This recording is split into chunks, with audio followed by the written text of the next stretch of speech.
The pink slip was already signed, the security escort waiting, but nobody expected a dying child to look up at the most feared CEO in America and whisper the two words that would either destroy him completely, or save them both. If you're enjoying this story, don't forget to smash that subscribe button for more. Also, share your thoughts, and let me know where you're watching from. Tomorrow's story is going to be just as epic, so don't miss out. Now, let's continue. The rain hammered against the floor-to-ceiling windows of the 42nd floor as Alexander Thorne stood like a statue carved from ice, his steel-gray eyes scanning the quarterly reports that had just sealed someone's fate. At 42, he was a man who had built an empire on calculated decisions and zero tolerance for weakness. His 6 feet 2 inches frame was wrapped in an $8,000 charcoal suit that fit him like armor, every silver thread in his dark hair perfectly in place, every line of his angular face set in stone. The scar running along his left temple, barely visible but always there, was the only hint that Alexander Thorne hadn't always been untouchable. "Sir." His assistant's voice crackled through the intercom, trembling slightly. Everyone trembled around Alexander Thorne. "Send security to pediatric wing, room 314, he said without looking up, his voice carrying the weight of absolute authority. "Have them escort Nurse Jackson from the premises immediately. Her termination is effective now." The pen in his hand, a Mont Blanc worth more than most people's monthly salary, scratched across the pink dismissal form. Amara Jackson. 3 years of service. Grounds for termination, insubordination, questioning hospital protocol, emotional involvement with patients exceeding professional boundaries. Alexander's jaw tightened as he remembered yesterday's board meeting. The nurse had dared to interrupt his presentation about cost-cutting measures, standing up in front of 15 board members to argue about patient care and basic human decency. Her warm brown eyes had blazed with a fire that reminded him of someone he'd buried long ago, someone whose memory he'd spent 20 years trying to forget. Emotional involvement, he muttered, signing his name with sharp, decisive strokes. Weakness. But even as he spoke the words, something twisted in his chest, a familiar ache that he'd learned to ignore, the same ache that had driven him to buy this hospital in the first place, though he'd never admitted why. 3 floors below, in the soft-lit corridors of the pediatric ward, Nurse Amara Jackson moved like grace itself through her morning rounds. At 29, she carried herself with a quiet strength that made children smile and parents breathe easier. Her rich mahogany skin seemed to glow under the hospital's harsh fluorescent lights, and her dark curls were pulled back in a neat bun that somehow still managed to have a few rebellious strands framing her heart-shaped face.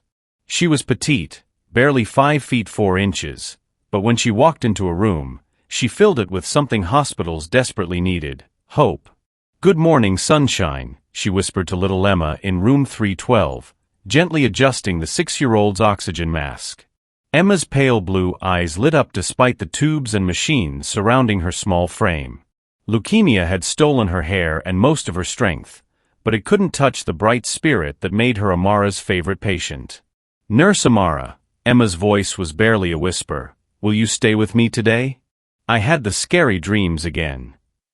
Amara's heart clenched. Emma had been asking for her parents for 3 weeks now, but they'd stopped visiting after the insurance ran out. The hospital's new efficiency protocols, courtesy of the heartless CEO who'd bought them 6 months ago, meant Amara was supposed to limit emotional interaction. Keep moving. Process patience. Don't get attached. But how could she not get attached to a child who lit up like Christmas morning every time she walked into the room? "Of course, sweetheart," Amara said, settling into the chair beside Emma's bed. "I'm not going anywhere." She didn't know that security was already on their way. She didn't know that Alexander Thorne was watching the ward security cameras from his office, studying her face as she held Emma's tiny hand. She didn't know that her simple act of compassion, staying when she should have moved on, was about to change everything. The elevator dinged on the 3rd floor, and 2 security guards stepped out, their heavy footsteps echoing down the corridor. Patients and families looked up nervously as they approached the nurse's station. "We're looking for Nurse Amara Jackson," the taller guard announced. Hospital administration wants to see her immediately. Several nurses exchanged worried glances. Everyone knew what hospital administration wants to see you meant these days.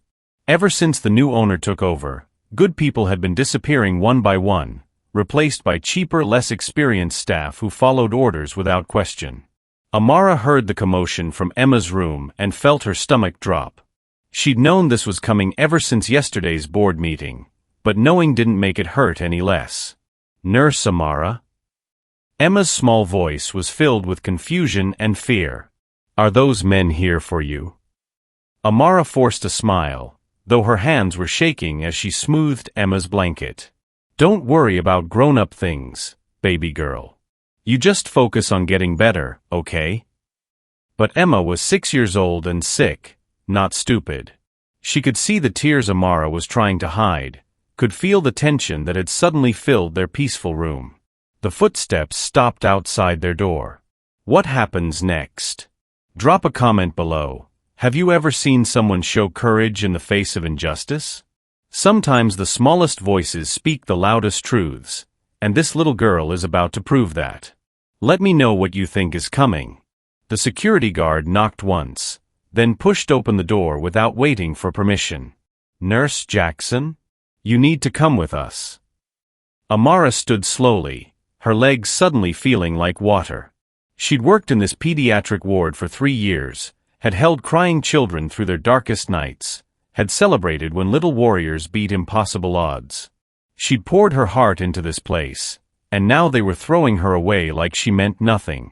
"Can I have just 1 minute to?" "No, ma'am. Orders are immediate escort from the premises." Emma's monitors started beeping faster as her heart rate spiked. The little girl tried to sit up, her breathing becoming labored behind the oxygen mask. "Please," Amara whispered, moving toward Emma's bed. "She's getting upset. Let me just calm her down, and then I'll come quietly." But the guards were already moving forward, their hands reaching for her arms. That's when the elevator dinged again, and Alexander Thorne stepped onto the pediatric ward for the first time since he'd bought the hospital, told himself he'd come to ensure the termination was handled properly. He told himself it was about maintaining control, sending a message to the other staff about what happened to people who challenged his authority. But as his Italian leather shoes clicked against the polished floor, as he moved through corridors filled with the soft sounds of children's voices and beeping machines, something inside his chest began to crack. Hadn't been in a pediatric ward in 20 years. Not since the night he'd lost everything. Alexander Thorne's footsteps faltered as he reached room 312. Through the partially open door, he could see the security guards flanking Nurse Jackson, their bulk making the small hospital room feel cramped and threatening. But it wasn't the guards that made his breath catch in his throat. It was the child. Emma lay propped up in her hospital bed, her small bald head barely visible above the white sheets, tubes snaking from her tiny arms to machines that beeped with mechanical precision. She couldn't have weighed more than 40 pounds, but her pale blue eyes held a fierce determination that reminded Alexander of someone he'd tried so hard to forget. "Sir," the taller security guard straightened when he saw Alexander. "We're just escorting the nurse out as ordered."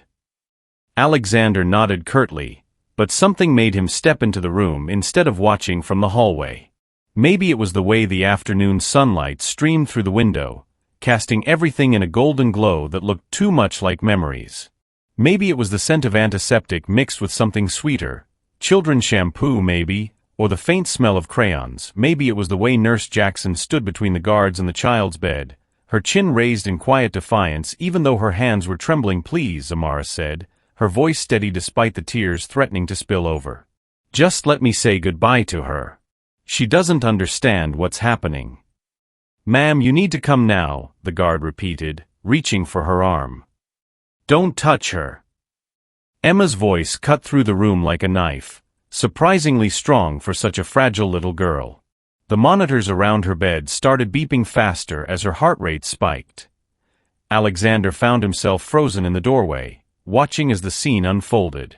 The nurse, Amara Jackson, he reminded himself, checking the name on the termination papers in his hand, immediately moved to Emma's bedside, her professional instincts overriding everything else. "Sure, baby girl, it's okay," Amara whispered, gently stroking Emma's forehead. "Breathe with me, remember? In and out, just like we practiced." But Emma's breathing was becoming more labored, her small chest rising and falling in rapid, shallow movements. The oxygen saturation monitor began to alarm, its shrill beeping cutting through the tension. "She's having an anxiety attack," Amara said urgently, reaching for Emma's hand. "She needs me to stay calm, to help her through this. Please, just give me 5 minutes." Alexander watched, transfixed, as the nurse's touch seemed to have an almost magical effect on the child. Emma's breathing began to slow, her grip on Amara's hand loosening slightly. "That's it, sunshine," Amara murmured. "You're safe. I'm here." But they both knew she wouldn't be here much longer.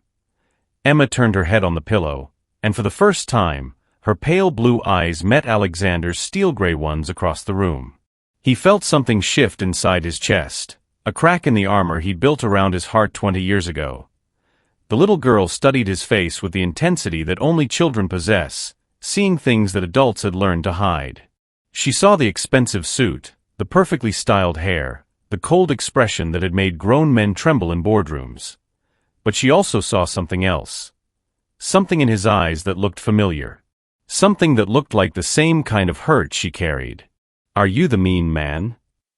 Emma asked, her voice small but clear. "The one who's taking Nurse Amara away?" Alexander's throat tightened.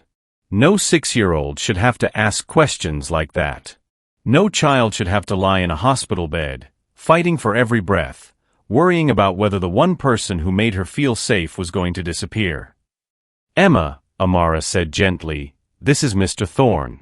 He owns the hospital. Why do you want to take her away?" Emma asked, still looking directly at Alexander. "She takes care of me when the scary dreams come. She sings to me when the medicine makes me sick. She promised she wouldn't leave me." Alexander felt the termination papers growing damp in his grip. His carefully constructed reasons, insubordination, emotional involvement, questioning protocol, suddenly seemed like foreign words in a language he no longer understood. "It's complicated," he managed to say, his voice rougher than usual. "No, it's not," Emma said with the simple certainty that only children possess. "Either you care about people or you don't. Either you help or you hurt." The security guards shifted uncomfortably, waiting for orders. Amara held her breath, her hand still clasped in Emma's tiny fingers. Alexander took a step closer to the bed, and Emma didn't flinch. She just kept looking at him with those pale blue eyes that seemed to see straight through to his soul. "You look sad," she said quietly. "Like the man in my picture book who lost his little girl. Is that why you're so angry all the time?" The world seemed to stop at Alexander's carefully controlled expression cracked, and for just a moment, 20 years of buried pain flickered across his face. The scar on his temple seemed to throb, and he could almost hear the sound of screeching tires, smell the rain on pavement, feel small arms that would never hug him again. "Emma," Amara whispered, sensing that something profound was happening but not understanding what. The little girl shifted in her bed, wincing slightly from the effort, but she never took her eyes off Alexander's face. And then she spoke the 2 words that would change everything. 2 words so simple, so innocent, so full of pure love that they shattered the wall around Alexander Thorne's heart like it was made of glass. 2 words that his own daughter had whispered to him in a hospital bed much like this one, 20 years ago, before the accident stole her away forever. "Daddy's crying." The termination papers slipped from Alexander's hands and fluttered to the floor like broken promises. His knees nearly buckled as the words hit him with the force of a physical blow. For a moment, he was 35 years old again, holding his 7-year-old daughter Lily's hand in another hospital room, watching machines keep her alive after the car crash that had taken his wife instantly and left his little girl fighting for every breath. "Daddy's crying." Lily had whispered that last night, reaching up with fingers so small they barely wrapped around his thumb. "Don't cry, Daddy. I love you." Those had been her last words to him. The last words he'd heard before the machines went silent and his world ended. Alexander stumbled backward, his broad shoulders hitting the doorframe. The security guards reached toward him, thinking he was having some kind of medical emergency, but he waved them away with shaking hands. "Sir," one of them asked uncertainly. Do you still want us to?" Alexander couldn't speak. He couldn't breathe. He could only stare at Emma, this brave little girl who was fighting the same fight his daughter had lost, and feel 20 years of frozen grief come crashing down around him. Amara watched in amazement as the most feared CEO in America stood in a children's hospital room with tears streaming down his face, his whole body shaking like he was coming apart at the seams. Emma, with the intuitive wisdom that sick children often possess, understood before any of the adults did. "It's okay," she whispered, reaching out her tiny hand toward the broken man in the expensive suit. "Sometimes daddies need to cry. My daddy cried too, before he stopped coming to see me." If you've ever lost someone you loved, you know that sometimes healing comes from the most unexpected places. What do you think Alexander will do now? Share your thoughts in the comments. Have you ever had a moment where a child's innocence changed everything? The room fell into profound silence, broken only by the steady beeping of Emma's monitors and the sound of Alexander Thorne's carefully constructed world crumbling around him. Amara looked between the little girl reaching out with such pure compassion and the powerful man who was crying like his heart was breaking all over again. Somehow, in ways she couldn't understand, Emma had found the key to a door Alexander had locked 20 years ago. And nothing would ever be the same. The silence stretched like a taut wire ready to snap as Alexander Thorne stood frozen in that doorway, his steel-gray eyes locked on Emma's outstretched hand while 20 years of carefully buried grief clawed its way to the surface, and for a terrifying moment he felt like he was drowning in memories of another little girl, another hospital room, another time when he'd been powerless to save the person who mattered most. "Sir?" The security guard's voice seemed to come from miles away, cutting through the haze of Alexander's breakdown, but he couldn't respond, couldn't move, couldn't do anything but stare at Emma's pale blue eyes that held the same fierce spirit his daughter Lily had possessed right up until the end. Amara watched this powerful man crumble before her eyes, her heart breaking for reasons she didn't fully understand, her instincts telling her that something profound had just shifted in this room, something that had nothing to do with job terminations and everything to do with the raw human pain she could see bleeding through the cracks in Alexander's perfect facade. "I have to go," Alexander finally managed to whisper, his voice so broken it was barely recognizable, backing away from Emma's outstretched hand like it might burn him, because accepting that gesture of innocent compassion would mean admitting that the wall he'd built around his heart wasn't as impenetrable as he'd believed. "The termination stands," he said more firmly, trying to resurrect his cold businessman persona even as tears continued to streak down his cheeks. "Escort her out immediately." But the words felt like ash in his mouth, and he couldn't look at Emma's face when she whispered, "But Daddy, I'm scared," not knowing that those 3 words were an exact echo of what Lily had said the night before she died. The security guards exchanged uncertain glances, clearly unsettled by their boss's emotional breakdown but still bound by their orders, while Amara felt a surge of protective fury that made her step between them and Emma's bed, her warm brown eyes blazing with the same fire that had gotten her into trouble in the first place. "You can fire me," she said directly to Alexander, her voice steady despite the way her hands were shaking. "You can throw me out of this hospital and ruin my career, but I won't let you traumatize a sick child just because you're too afraid to face whatever demons you're running from." Alexander's head snapped up at her words, his grief instantly transforming into the familiar armor of anger.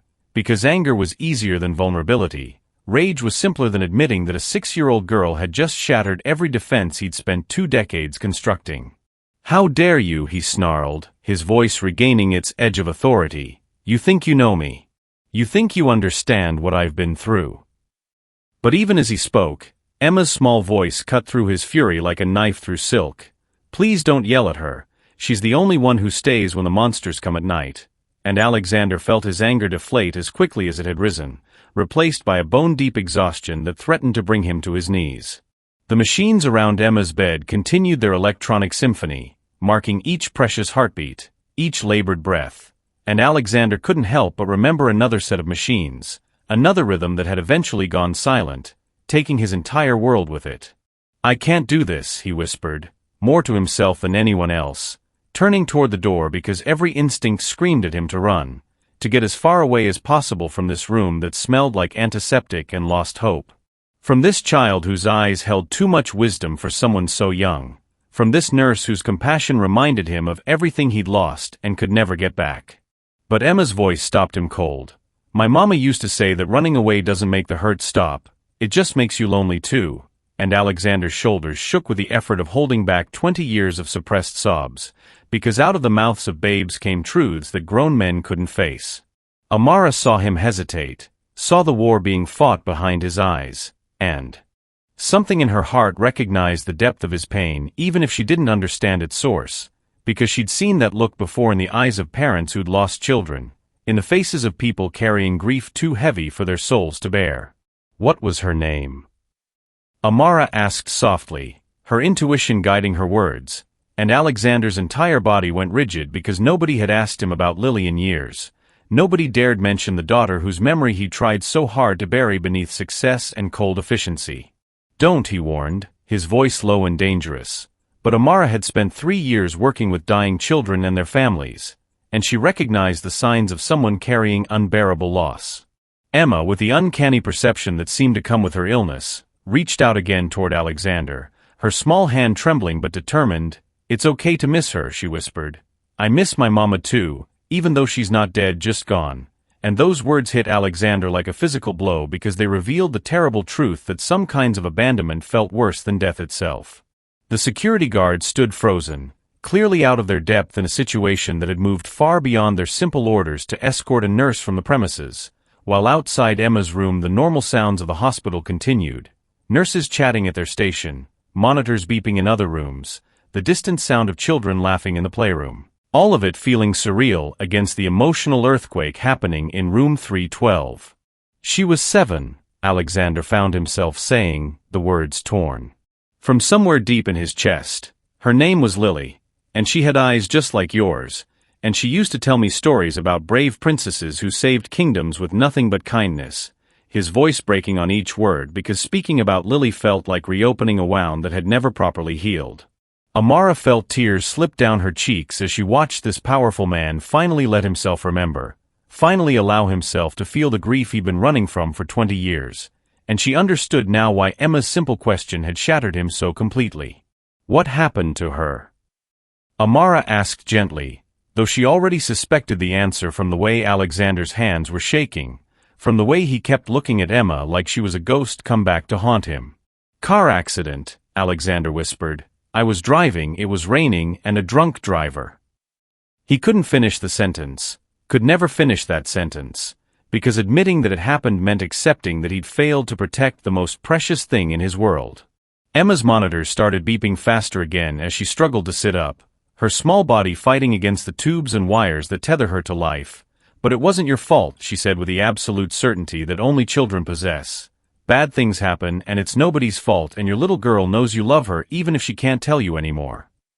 The words hung in the air like a benediction, and Alexander finally looked directly at Emma, really looked at her, seeing not just another sick child but a warrior fighting her own battle, a little girl who understood loss and pain but hadn't let it steal her capacity for compassion. And for the first time in 20 years he felt something crack open in his chest that wasn't pure agony. But the crack scared him more than the pain ever had. Because feeling again meant risking again, caring again, potentially losing again, and Alexander Thorne had built his entire life around never being that vulnerable again, never giving fate another chance to destroy him so completely. "The termination still stands," he said, but his voice lacked conviction now, the words feeling hollow and mechanical. "I can't. This doesn't change anything." But even as he spoke, Emma was reaching for Amara's hand while keeping her eyes on Alexander's face, creating a bridge between them that he wasn't sure he was strong enough to cross. And the battle between his need to protect himself and his awakening heart was about to tear him apart from the inside out. The sharp blare of Emma's cardiac monitor shattered the emotional tension like glass, its urgent rhythm cutting through Alexander's internal battle as the little girl's oxygen levels plummeted and her small body began to convulse, sending Amara into immediate action as she lunged toward the bed, her hands moving with practiced precision to stabilize Emma's airway while barking orders at the frozen security guards. "Get Dr. Martinez now," Amara commanded, her voice carrying an authority that made even Alexander step back, watching in stunned silence as this woman he'd been about to fire transformed into something magnificent and fierce, her gentle demeanor replaced by the focused intensity of someone fighting to save a life. Emma's eyes rolled back, her tiny frame shaking violently as the seizure took hold, and Amara's hands never wavered as she protected the child's head, monitoring her breathing, whispering words of comfort that Emma couldn't hear but somehow needed anyway. "What's happening to her?" Alexander found himself asking, his business persona completely forgotten as he watched this fragile little girl who had just broken his heart now fighting for her very existence, and a helplessness he felt was achingly familiar, the same crushing weight he'd carried the night he'd watched his own daughter slip away. "Seizure brought on by extreme emotional distress," Amara said without taking her eyes off Emma, her voice clinical but her hands infinitely tender as she stroked the child's forehead. "Her system can't handle this much stress, she's too weak." And Alexander felt the words hit him like a physical blow because he understood with horrible clarity that his presence, his coldness, his insistence on this termination was literally killing this little girl. Dr. Martinez burst through the door with two nurses, taking in the scene with sharp eyes before moving to Emma's bedside, his hands joining Amara's in a choreographed dance of medical intervention that Alexander could only watch from the sidelines like a useless spectator in his own devastating drama. "How long has she been seizing?" Dr. Martinez asked, checking Emma's pupils with a small flashlight, and Amara's response was immediate and precise. 3 minutes, started when her stress levels spiked during a confrontation, her words carefully neutral but her eyes flicking meaningfully toward Alexander, making it clear who bore responsibility for this medical emergency. The seizure finally began to subside, Emma's small body going limp against the white sheets, her breathing shallow but steady as the medical team worked around her, adjusting medications and checking vital signs with an efficiency that spoke of too much practice with pediatric emergencies. "She's stable for now," Dr. Martinez said finally, his voice carrying the weight of exhaustion that came from fighting battles against an enemy that didn't play fair. "But her condition is extremely fragile, and any additional stress could trigger another episode, possibly worse than this one." Alexander felt the words like a verdict, understanding that his very presence in this room was a threat to Emma's survival, yet something deeper than self-preservation kept his feet rooted to the floor, kept his eyes fixed on the little girl who had somehow reached through 20 years of carefully constructed walls to touch his buried heart. "I need someone to stay with her," Dr. Martinez continued, looking directly at Amara. "She's showing signs of severe abandonment anxiety, and given what just happened, she needs consistent emotional support to prevent another seizure," and the unspoken implication hung heavy in the air. Emma needed the one person Alexander had just fired. "Sir," the security guard said uncertainly, clearly confused about whether his orders still stood given the medical emergency, "should we still?" But Alexander raised a hand to silence him, his mind racing through implications and consequences while his heart hammered against his ribs with a rhythm that matched Emma's monitors. Amara turned to face Alexander fully for the first time since the seizure began, her warm brown eyes blazing with a mixture of professional determination and personal fury that made her seem suddenly taller, more formidable despite her petite frame. "You want to fire me?" she said, her voice low but carrying the power of absolute conviction. "Fine, but I'm not leaving this room until Emma is stable, and if you try to force me out and she has another seizure, I'll make sure every news outlet in the city knows that Alexander Thorne's cost-cutting measures literally put a 6-year-old's life at risk." The challenge hung between them like a gauntlet thrown down, and Alexander found himself caught in an impossible position. His business instincts told him to assert his authority, to remove this insubordinate employee immediately, but the broken father in him recognized the truth in her words, knew that Emma's life hung in the balance of decisions he made in the next few minutes. "Dr. Martinez," Alexander said slowly, his voice carrying none of its usual commanding tone, "what exactly does she need?" And the doctor's eyebrows rose slightly at the unexpected question, clearly not used to seeing the hospital's owner asking about individual patient care rather than profit margins. "Consistent presence from someone she trusts, minimal stress, and honestly?" Dr. Martinez glanced at Emma's still form. "She needs to believe that the people she cares about aren't going to abandon her, because her immune system is compromised and emotional trauma is literally weakening her body's ability to fight. Alexander closed his eyes, feeling the weight of cosmic irony settling on his shoulders like a physical burden, because the universe had somehow arranged for him to be faced with a choice between his need for control and a child's need for the one person who made her feel safe. "The security escort is cancelled," he said quietly, the words feeling foreign on his tongue. "Nurse Jackson will remain on duty," and he saw Amara's shoulders relax slightly, though her eyes remained wary, clearly not trusting this sudden reprieve. But Dr. Martinez wasn't finished with his uncomfortable truths. "There's something else, Mr. Thorne," he said, his voice carrying the careful tone of someone delivering news that no one wanted to hear. "Emma's condition has deteriorated significantly over the past week. Her parents' insurance has been exhausted, and without some kind of intervention." He trailed off, but the implication was clear enough that even Alexander's business-hardened heart couldn't miss it. "How long?" Alexander asked, though he wasn't sure he wanted to know the answer, and Dr. Martinez's expression grew even more grave.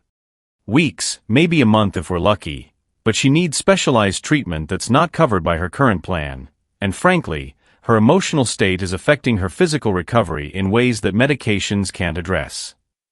Alexander felt something crack inside his chest again, a different kind of breaking than he'd experienced earlier, because this wasn't about his own buried grief anymore. This was about a little girl who deserved to fight with every possible advantage, who deserved to have someone believe she was worth saving. The room fell silent except for the steady beeping of Emma's monitors, and Alexander found himself studying her peaceful face, seeing echoes of his own daughter in the curve of her cheek, the stubborn set of her jaw even in sleep, the way her small hand instinctively reached for Amara's fingers as if anchoring herself to safety. What would she need, he heard himself asking, hypothetically speaking, what would give her the best chance?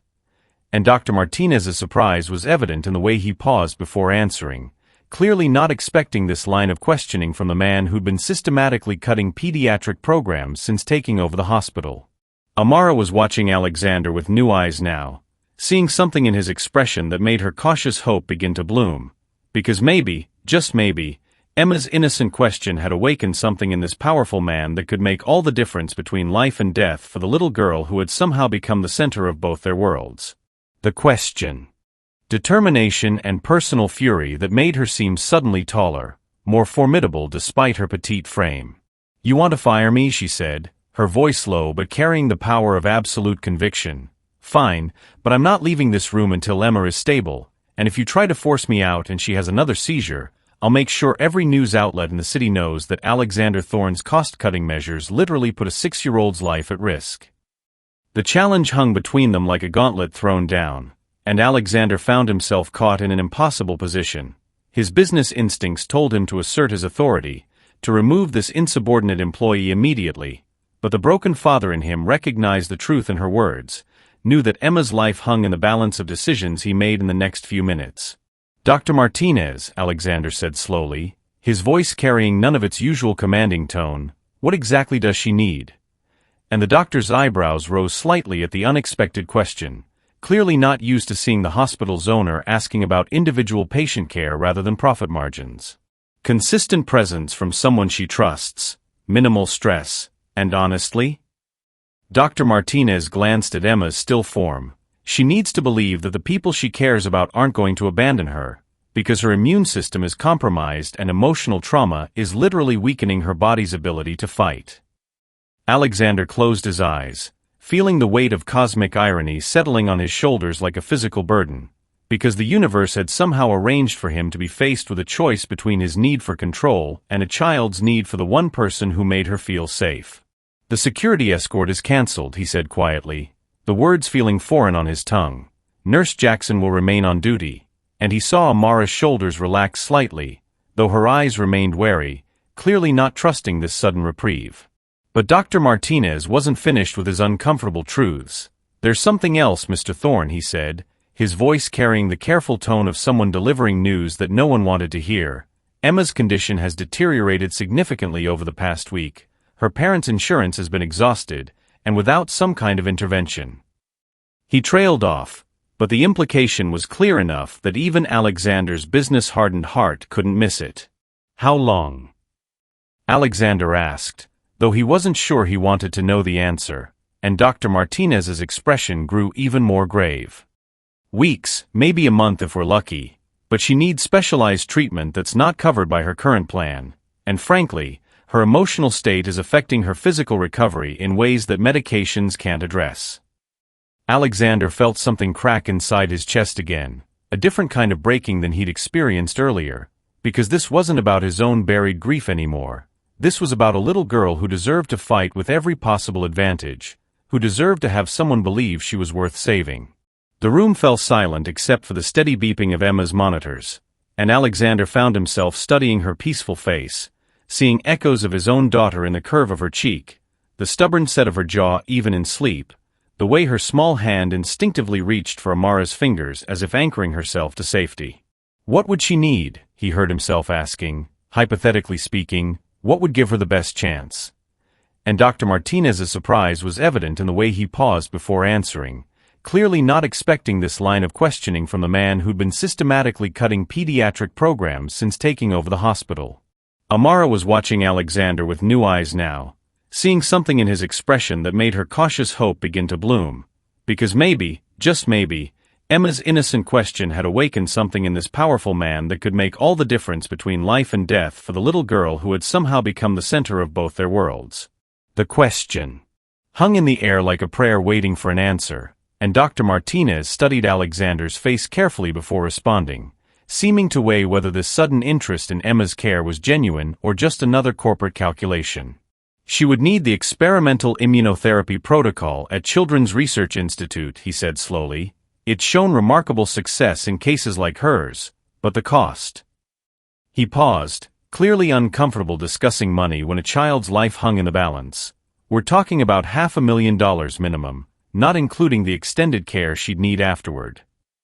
Alexander felt his throat tighten, because $500,000 was pocket change to him, less than he spent on his monthly wine collection, yet it represented an impossible mountain for Emma's absent parents, a barrier between a little girl and her chance at life that might as well have been built from solid platinum.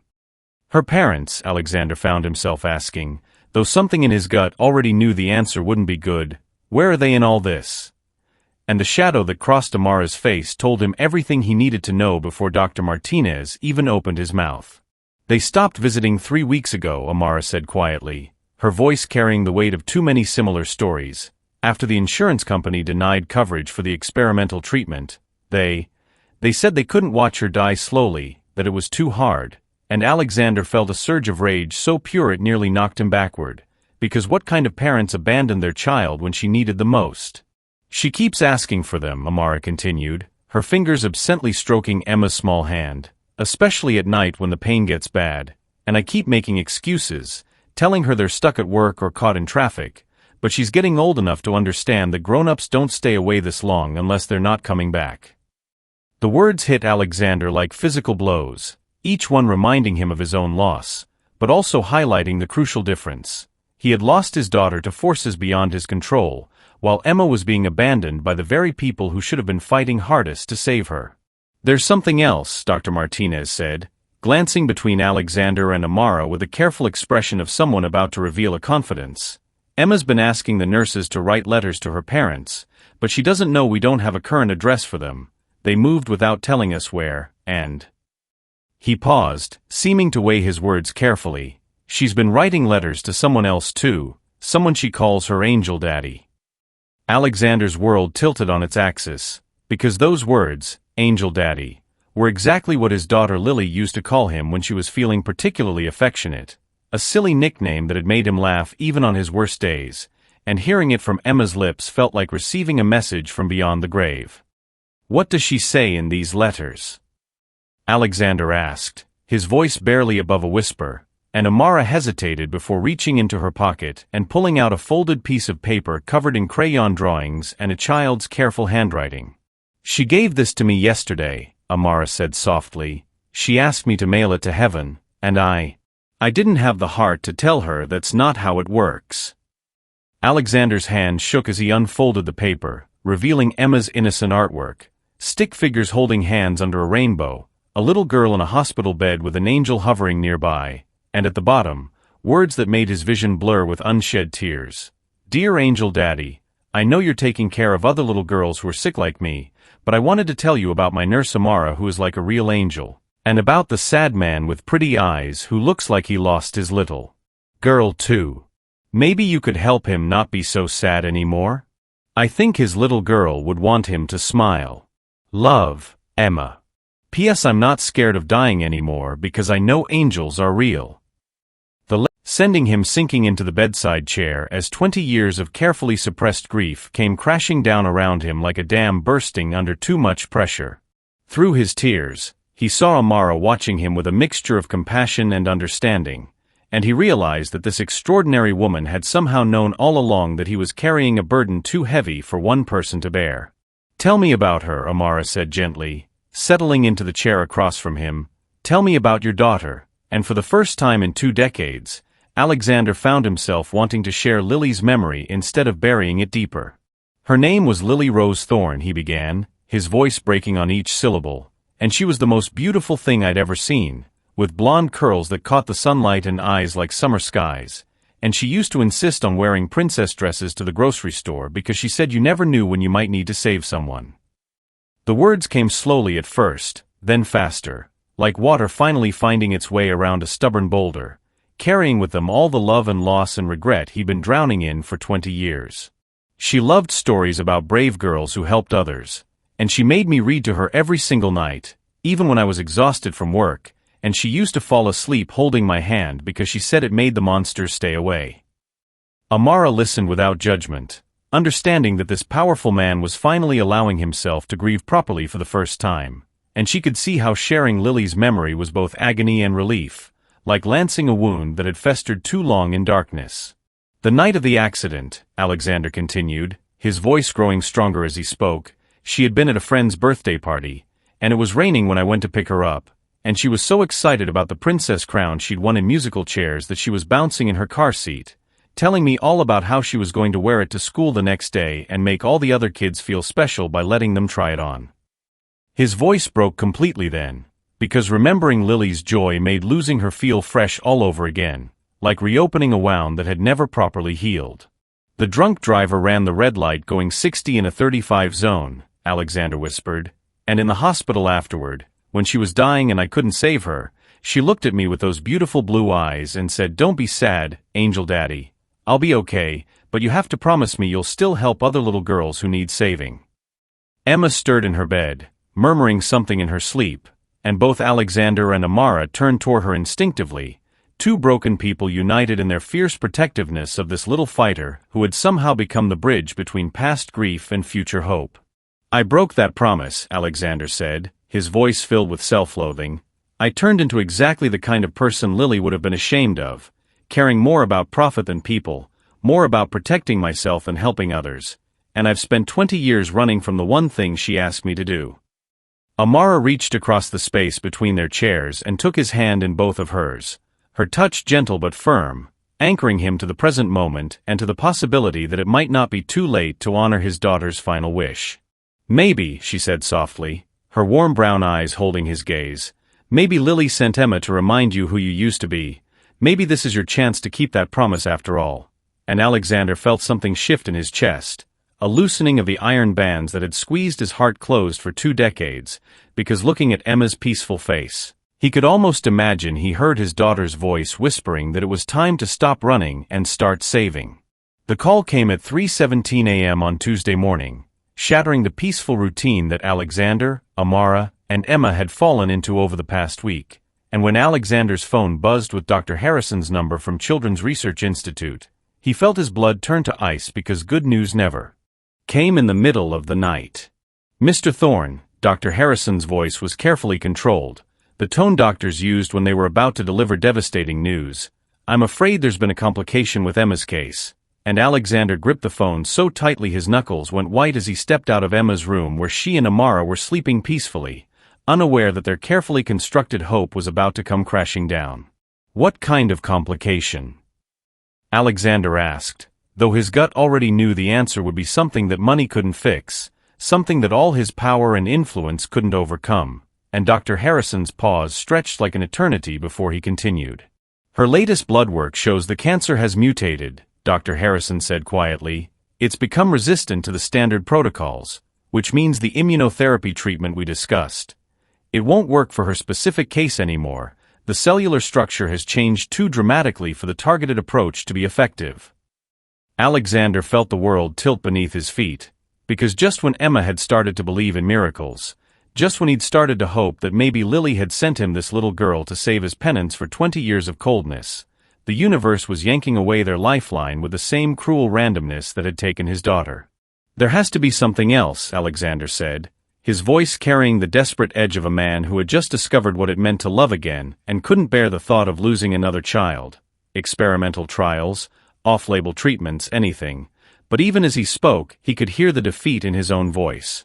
There is one possibility, Dr. Harrison said slowly, and Alexander felt his heart leap with irrational hope.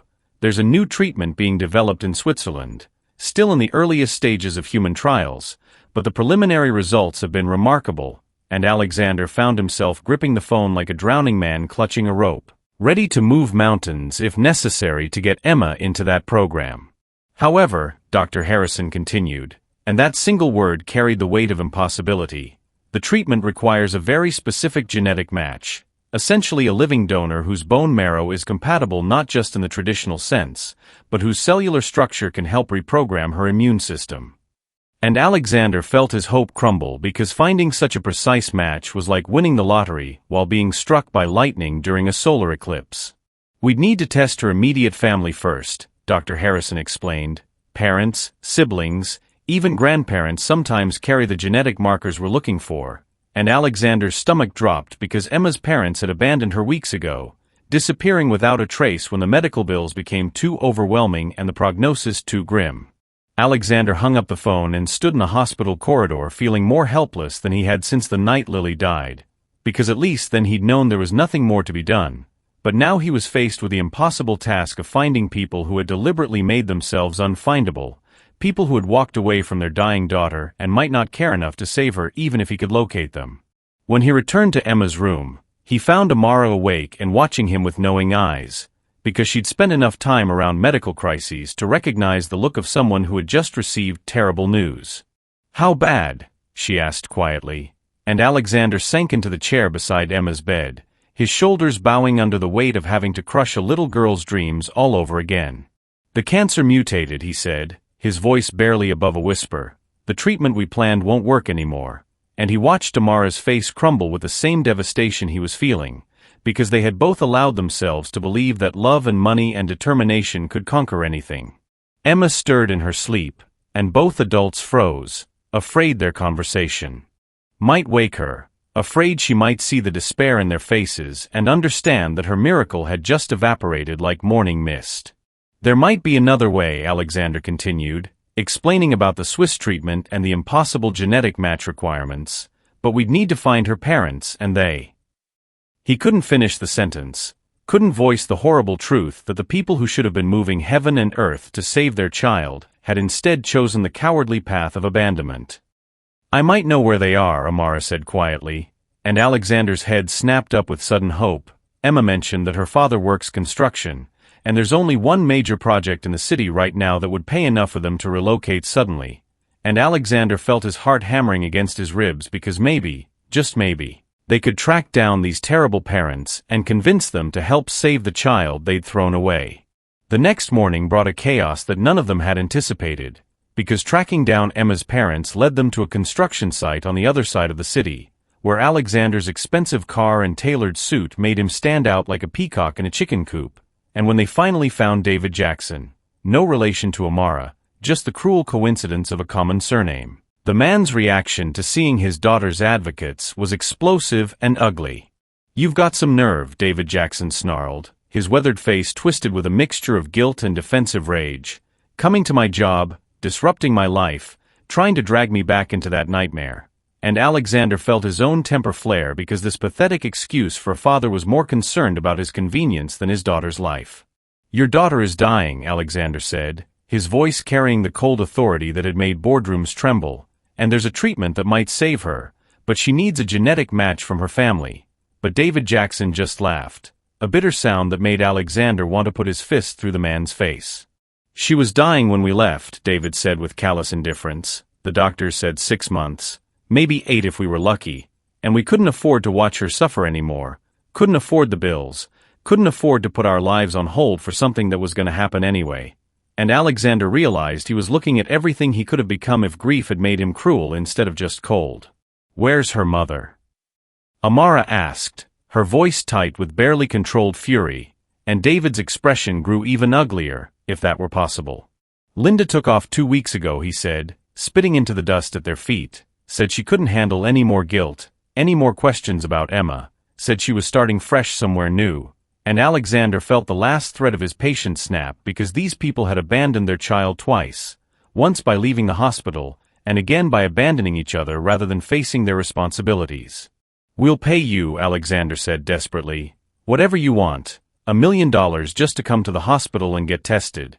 But David Jackson's eyes narrowed with the cunning of someone who had just realized he held all the cards in a game where a child's life was the stakes. $5 million, David said, his voice filled with greedy calculation. "And I want it up front, before I so much as set foot in that hospital." And Alexander felt sick because this monster was literally trying to profit from his own daughter's desperation, putting a price tag on parental love that should have been given freely. But before Alexander could respond, Amara stepped forward, her small frame vibrating with a rage so pure it made the construction workers step back. And when she spoke, her voice carried the power of righteous fury that could move mountains. "You miserable excuse for a human being," she said, her words cutting through David Jackson like surgical instruments. "That little girl asks for you every single day. She writes you letters that we can't send because you're too much of a coward to leave a forwarding address, and you want to make money off her suffering."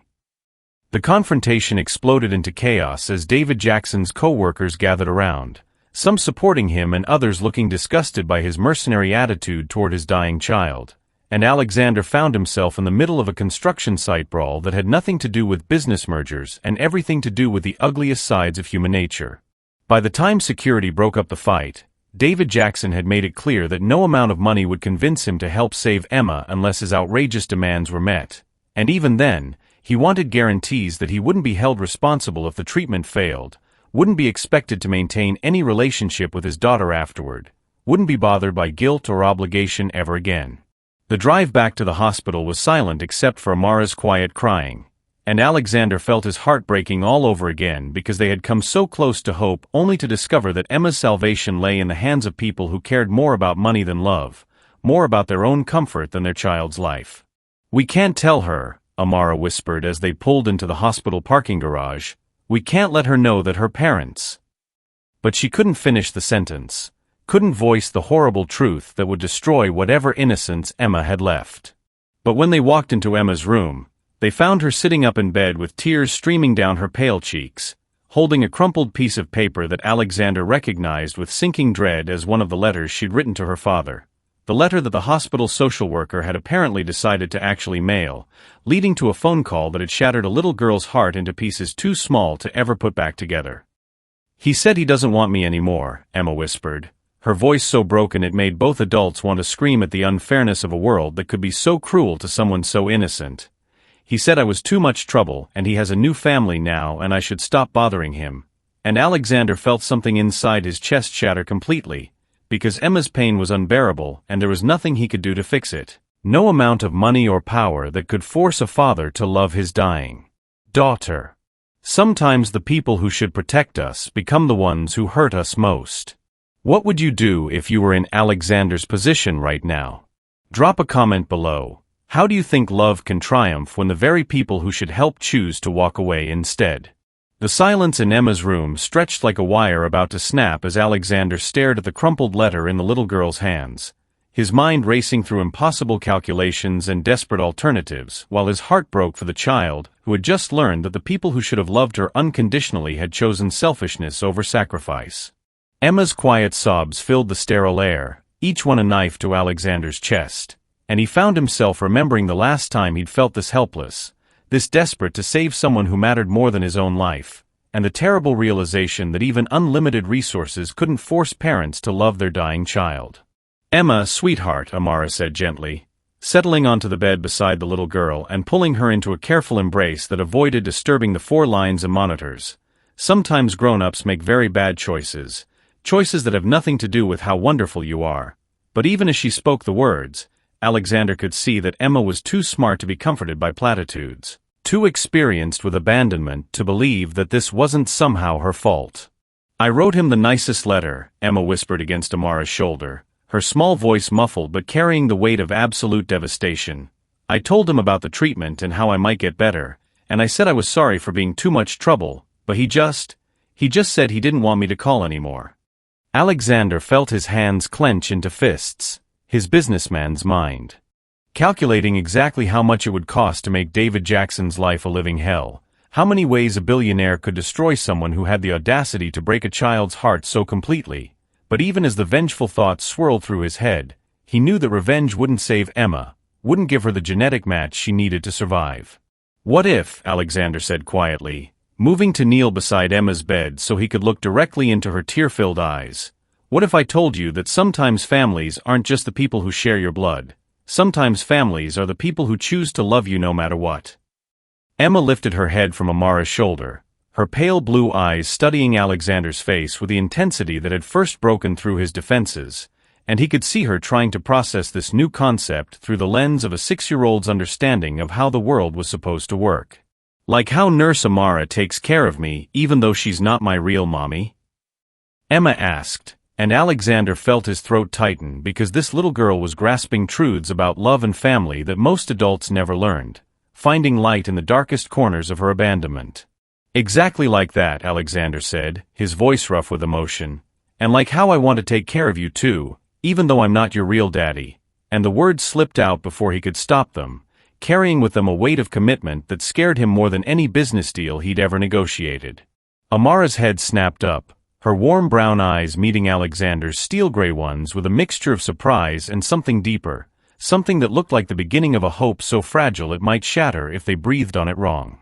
"But what about the treatment?"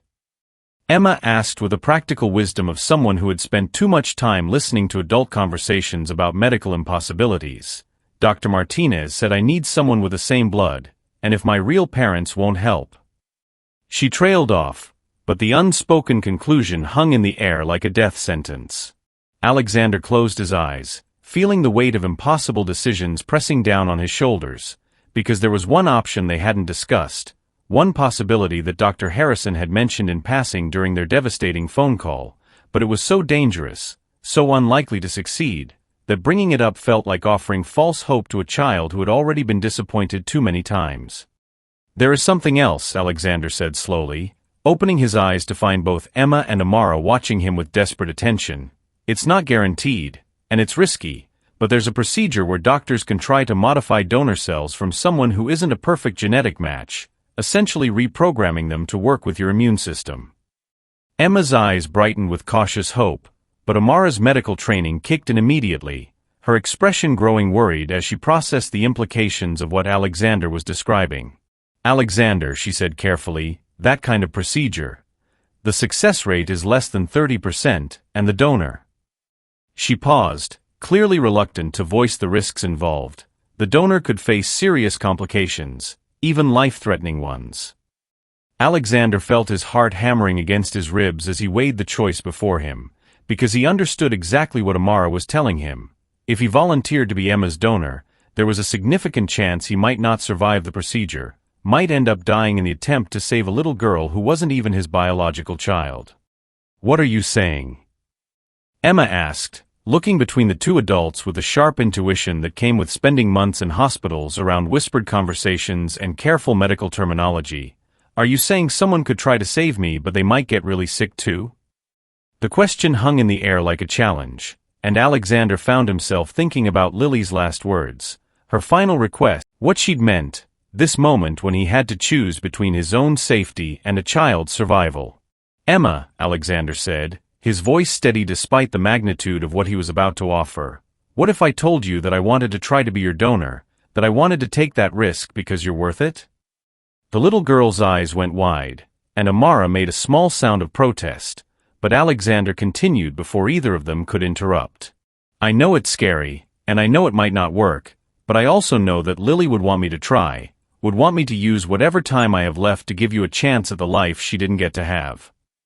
Emma was quiet for a long moment, her small face serious as she processed this enormous gift that was being offered to her, this ultimate act of love from someone who had started as a stranger and somehow become the father figure she'd never had. "But what if you die?" she asked with the brutal honesty that only children could manage. "What if you try to save me and then I lose you too, like I lost my real parents and like you lost Lily?" The question hit Alexander like a physical blow, because it forced him to confront the possibility that his attempt to honor his daughter's memory might end up causing more pain for the little girl he was trying to protect. "That's a risk I'm willing to take," Alexander said quietly, reaching out to take Emma's small hand in both of his. "Because some things are worth risking everything for, and you, Emma Rose, are definitely one of those things." Amara felt tears streaming down her cheeks as she watched this powerful man offer his life for a child who had been thrown away by her own parents, and she realized that somewhere in the past week, she had fallen completely in love with both of them, with Emma's fierce spirit and innocent wisdom, and with Alexander's transformation from cold businessman to devoted protector. "There's something else we need to consider," Amara said, her voice shaking with emotion. "Even if the procedure works, Emma will need long-term care, someone to be there for her recovery, someone to—" She paused, struggling with her own feelings, someone to be her family for real.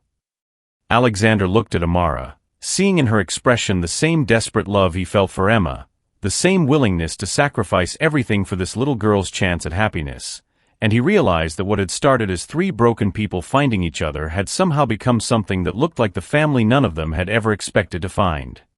"Are you saying," Alexander asked carefully, hardly daring to hope, "are you saying you'd want to, that we could?" But the words felt too big, too important to say out loud without being absolutely certain they meant the same thing. "I'm saying," Amara replied, her warm brown eyes holding his gaze with steady certainty, "that I love her like she's my own daughter, and I love—" She paused, taking a breath that felt like jumping off a cliff. "I love you too, Alexander, and if you're willing to risk your life for her, then I'm willing to risk my heart for both of you." Emma looked back and forth between the two adults, seeing something in their expressions that made her small face light up with a joy that had been missing since her parents abandoned her, and when she spoke, her voice carried the wisdom of someone who had learned to recognize real love when she saw it. "So if the treatment works," she said slowly, "and if Mr. Alexander doesn't die, then we could all be a real family? Like forever." And as Alexander and Amara both nodded, their hands finding each other across Emma's hospital bed, the little girl smiled with pure happiness for the first time in months, because sometimes miracles came disguised as impossible choices made by people brave enough to love beyond reason. 6 months later, Alexander Thorne stood at the window of the recovery room at Children's Research Institute in Switzerland, watching the morning sunlight paint the alpine peaks and their lives. The surgery had been a nightmare of complications and setbacks: 18 hours on the operating table, 3 cardiac arrests, 2 weeks in a medically induced coma. But when he'd finally opened his eyes to find Amara holding his hand while tears of relief streamed down her beautiful face, he'd known that every moment of agony had been worth it. "Daddy Alexander," came the voice that had become the sweetest sound in his world, "look what I drew for you," and he turned to see Emma padding across the room in her fuzzy pink slippers, no longer bald and skeletal but glowing with health, her blonde hair growing back in soft curls that caught the light like spun gold, her cheeks pink with a vitality that the experimental treatment had miraculously restored. She held up a crayon drawing that showed 3 stick figures holding hands under a rainbow, a tall man with dark hair, a woman with curls, and a small girl with a crown, all of them smiling the way people smiled when they had everything they'd ever wanted. "It's our family," Emma announced with the satisfaction of someone who had finally found her place in the world. "And see this?" She pointed to a small figure floating above them with wings and a halo. "That's Lily, watching over us and making sure we stay together forever." Alexander's throat tightened with emotion as he knelt down to Emma's level, pulling her into a gentle hug that still felt like a miracle even after months of recovery, because there had been so many nights when he'd been certain he would never hold her again, never see her grow up, never get the chance to be the father that Lily would have wanted him to become. "It's perfect, sweetheart," he whispered against her hair, breathing in the scent of strawberry shampoo and childhood innocence that had become his favorite perfume. "Absolutely perfect."